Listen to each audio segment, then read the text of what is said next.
So, Winston Churchill had his own Suicide Squad. If this movie is to be believed, it also had James Bond on it. History's fun.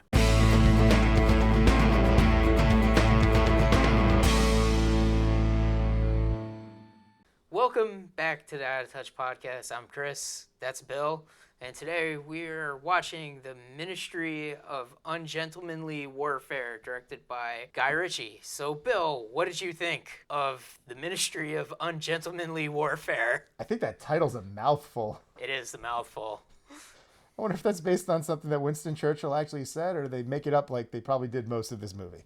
Maybe that was something he wrote down in his notes, because I don't know. apparently this movie is based on true events. And It's inspired by at least a specific real-life mission.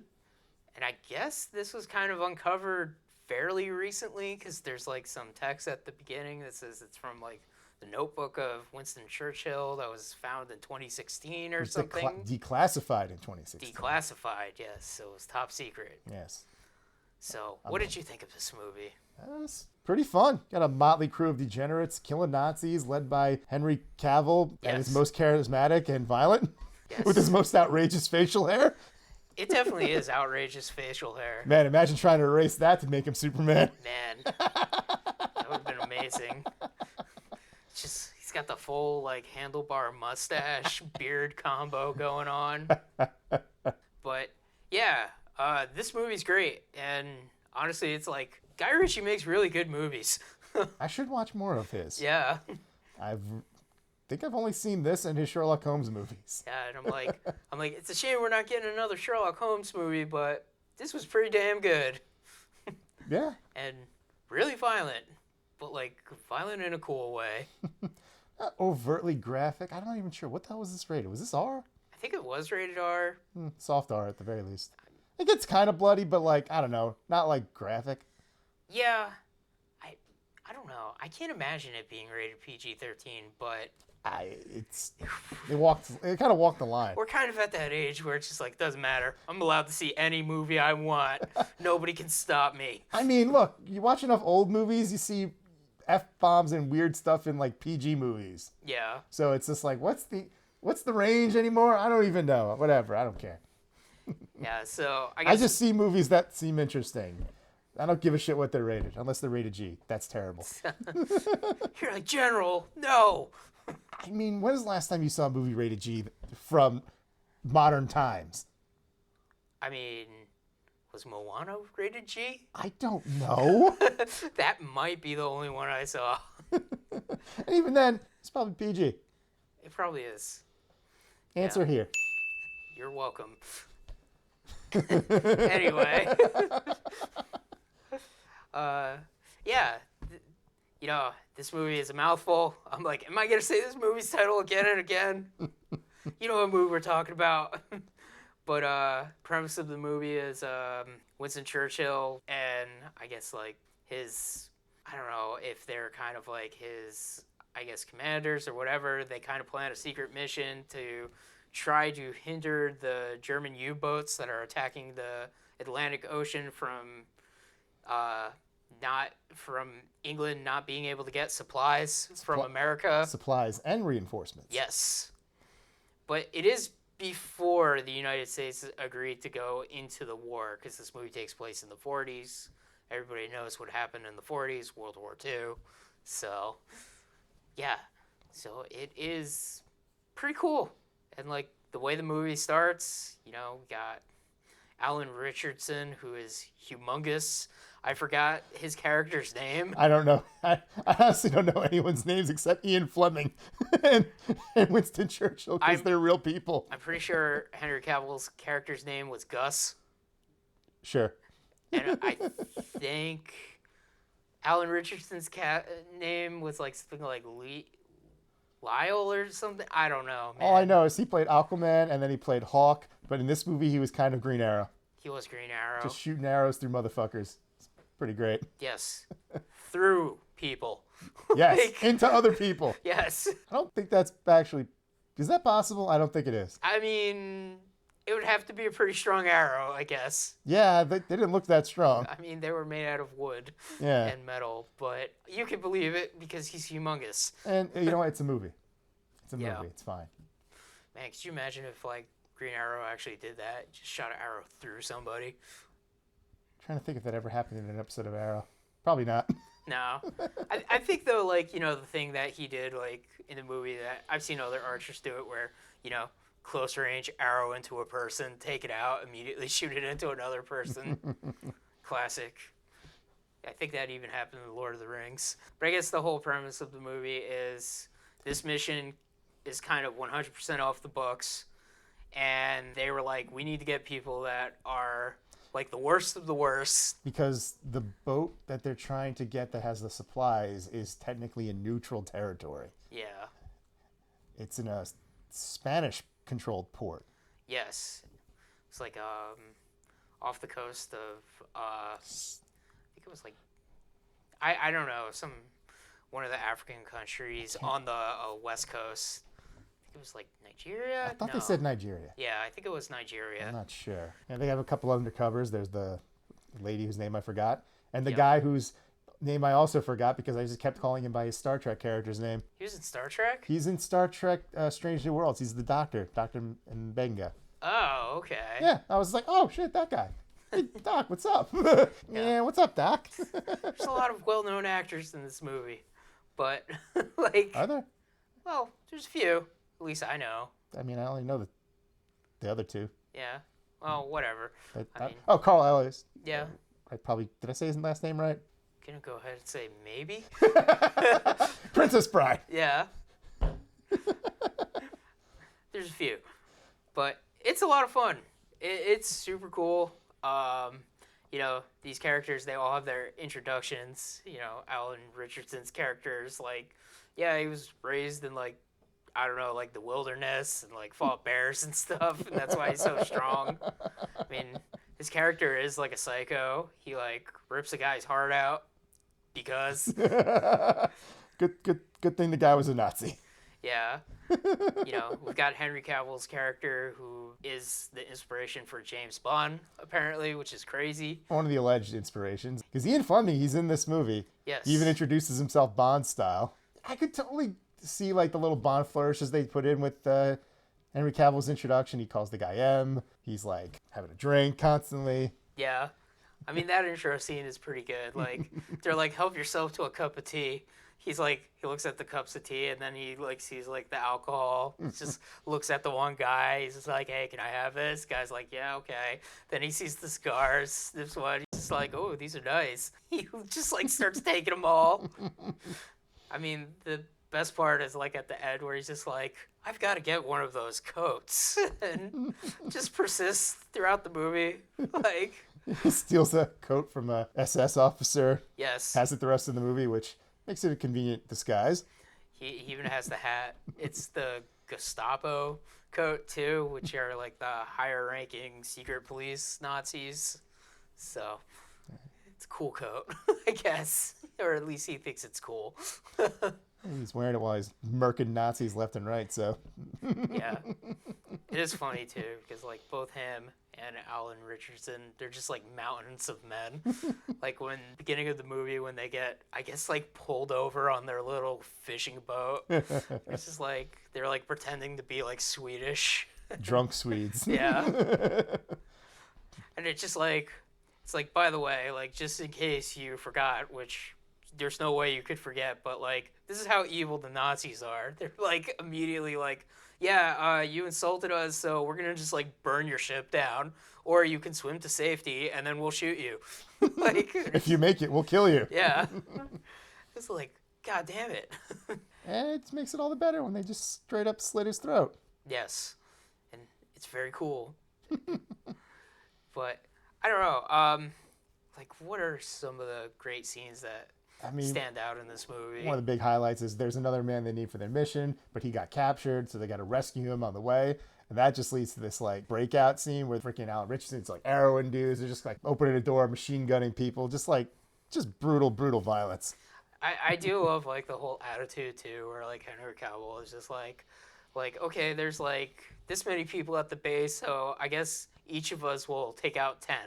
And he goes to that Alan Richards guy, and it's like, and don't be greedy, but don't forget to have fun too. Like, these guys are just complete psychos. Yeah, they really are. Yeah.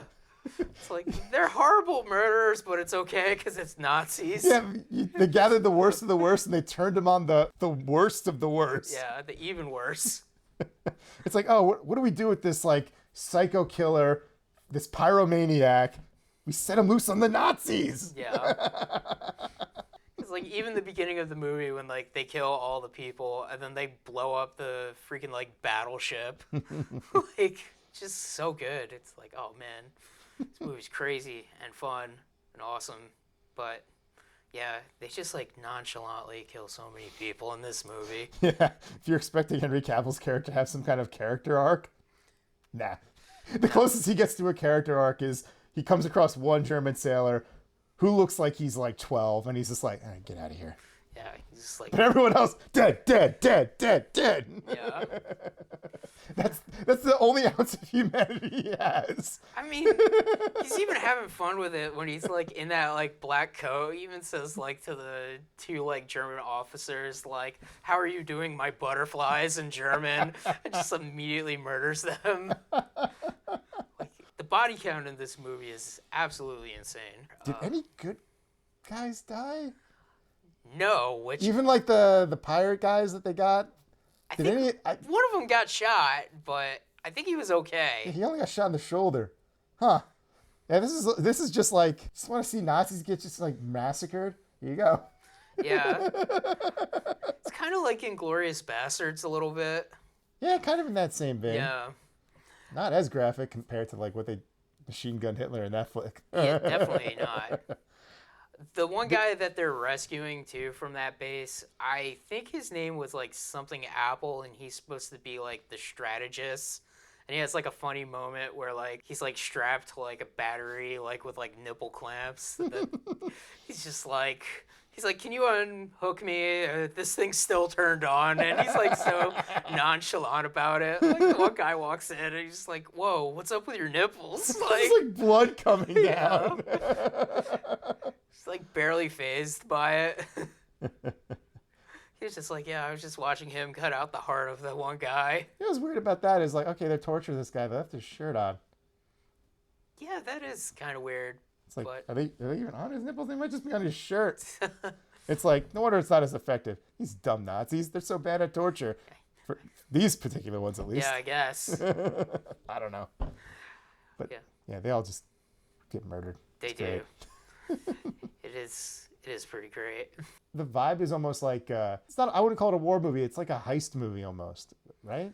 I mean, yeah, it kind of turns into a heist movie Yeah. where it's like they have a target and they're supposed to destroy the target, but then they find out, there's no way you can destroy this. The ship's been reinforced, so they don't have enough explosives to destroy it. So they're like, well, what if we just steal it?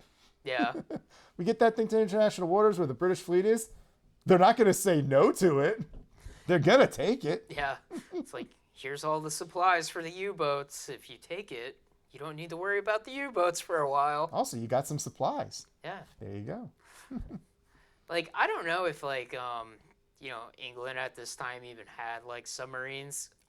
I would imagine they probably did, but they definitely weren't as good as, like, the German ones. Probably, definitely not. Because I know that was, like, their major advantage. Like, they clearly had, like, a technological edge in, like, the 30s when all this shit, like, started. So, Yeah.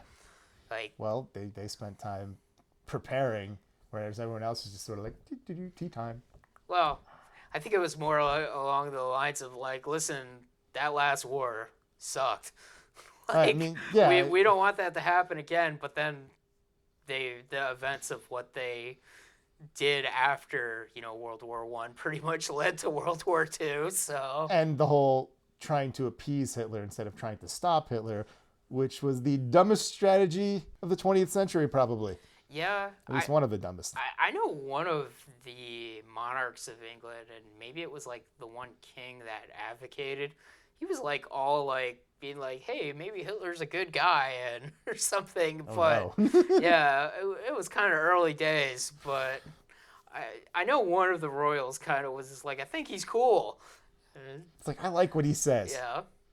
You could even see Get out of here. you can even see some of that with like Winston Churchill in this movie with some of his like I don't know if they're like advisors or just heads of different departments saying like we got to surrender, man. Like we can't fight this guy. We can make a deal. It'll be fine. It's like, it won't be fine.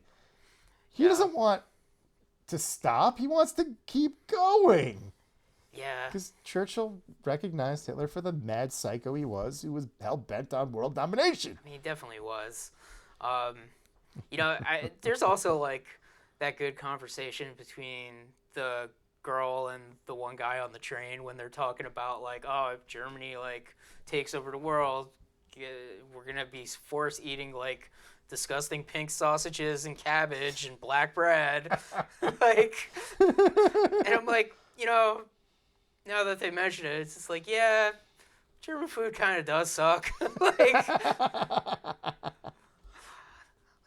I don't think I've had too much German food, but like the one time I went to a German restaurant, it was like pretty awful. And I was just like, yeah, not into this. But it was kind of funny. You know, we get a lot of old-timey stuff like telegraphs and everything. Yep. It's the only way they could communicate long range without getting, I don't know, intercepted or whatever. Yeah. And I guess like even back then they were kind of like using like code words for certain things for like, you know, like. Now, one thing I was kind of just thinking about, like they're using like code words, but then it would just automatically cut to them just saying the regular thing, which makes me wonder, I'm like, is that just them translating the code words for our benefit? Or did they just be like, start saying code words and then say, here's the real thing? Yeah. Like, I'm not sure what the intent there is. Kind of be interesting if that was the actual intent, like to show the code words, but then to show us what they mean. Yeah. I mean, that's clever, you know. Yeah. Just a thought I had. Yeah. Randomly, idly. But yeah, it's a fun, violent movie with like a lot of great action and fun characters that, you know, just like kind of a little over the top, but it's great. I mean, Henry Cavill is amazing in this movie. It's the most charismatic I've ever seen him. Yeah. It's like, man, he's so cool in this movie. It's like, this guy's really charismatic. Why the hell didn't they want him to be charismatic when he was Superman? Who knows? But it's one of the great mysteries of life. I mean, he might be the Highlander, so. He's supposed to be the Highlander. Which will be awesome. Yeah. Like. Highlander, starring this guy, directed by the John Wick guy. Come on. Yeah. I guess like this is one of the movies where it's just like Henry Cavill just talks in his like normal voice too. Maybe slightly exaggerated. Yeah, maybe a little bit. There's like different British accents. He might be doing a slightly different one. I don't know. Yeah, I guess so. There's a lot of accents from that island, huh? A lot of accents on just our part of this country. That's true. But yeah, it's so fun, and I'm like, man, I gotta watch more Guy Ritchie movies. Yeah, like, yeah. Like I've only seen the Sherlock Holmes movies and that King Arthur movie.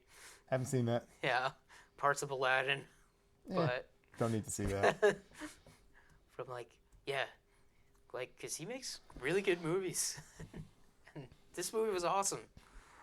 It's like super fun, super cool. Dubiously historically accurate, but this movie doesn't present itself as that, even though it does say based on a true story. Never trust that. Yeah. Never ever trust that. It's like everything that happened was fact, including when like Henry Cavill told like the admiral to fuck off. Like, just kind of funny that, and like kind of, you know, as these things go, where, you know, they're almost like the higher ups besides for Churchill are more or less like kind of trying to stop this mission from happening because they're like stupid. They're like, well, you'll never succeed, and this will just cause like an even worse incident because, you know, we do see the one scene where like, you know, the bombs are being dropped on like London and stuff, and they are concerned about like, if we destroy a Spanish port, Spanish will declare war. I mean, Spain will declare war. Spain had their own problems at this point. Yeah, wasn't there a Spanish Civil War? Yes. Yeah. So I don't think that was. Yeah, I don't think that was gonna happen. Probably not. Yeah, they were one of the few countries in Europe that didn't really participate in World War II because they had their own shit going on. Yeah. And then you had those cowards hiding behind their mountains. Oh, the Swiss. With their chocolate and their cheese. I'm on to you. Oh, man. I mean, their country is like a natural fortress. It's like surrounded by like the Alps. It's like, good luck. The Alps are pretty big. I mean, I think like everybody in Switzerland has to like serve in the army. They've got like secret mountain bunkers everywhere. Probably. I don't even know if like they must have had them by this time too. So maybe. Yeah. So, you know, at a certain point, it's just like, aerial warfare. Boom, you're done. Fly over your stupid precious mountains. Yeah, but you got to remember too, these are old-timey planes with propellers and updrafts. Oh yeah, I know that. So. Yeah. We're getting close to the dawn of the jet age. Yeah. Very close. Yeah, not quite there yet. That's more in like the Korean War when jets start happening. But, you know, I know like Germany was developing like rockets and stuff at this point. I think they were working on jets too, weren't they? Yeah, they must have been. Jets, Hydra stuff. Yeah. You know, magic, Hellboy things. Yep. There's always those things where like the Nazis were into the occult and they were looking for like magic artifacts. Oh, yeah, they were off in the desert fighting Indiana Jones at this time. That's right. Found the Ark of the Covenant. But yeah, this movie, it's a lot of fun. I don't know what else I can add except for like, go see it.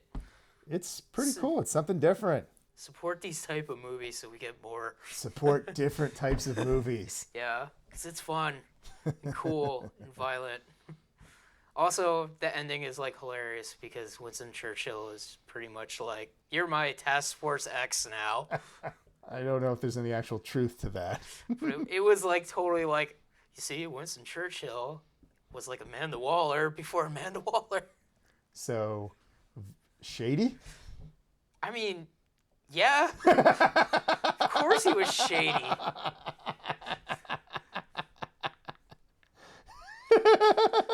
I mean, if you're the Prime Minister of England during World War II, you're shady as fuck, man. I think. Forget, we had a president in the United States for like 4 terms during World War II. Who was hiding the fact that he couldn't walk. Yeah. Quite successfully, somehow. I mean, like, good on him, I guess. But, like, you know, these were different dark times. To be fair, he didn't really serve that 4th term. He did die. Yeah. Yeah. But I guess, like, you know, World War II is, like, one of those, like, things in history where it's, like, it's very clear who the bad guy is. It was the most clear, probably, of all of human history, Yeah. if we're being honest. There's no moral gray here. This was a psychopath mass murdering people. I mean, it is, like, I think, like, the only time in, like, history we could say, like, yeah, Hitler was, like, a supervillain. He might have been the only supervillain. Oh, God. Like, but it happened. Oh, God. But it was stuff like these guys that helped defeat him. Yep. So These guys and Mel Brooks.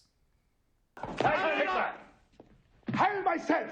And I'm not just talking about his satire. Like, he served in the war. oh yeah. Yeah, he was in the Army Engineer Corps, disarming mines and stuff. Oh, yeah. Crazy. Man, imagine that movie. I don't know. But yeah, go watch The Ministry of Ungentlemanly Warfare. Hey, you got it right again. Yes. Good job. Good night. And that's Out of Touch Podcast. Hello, can't hear you. Please do off.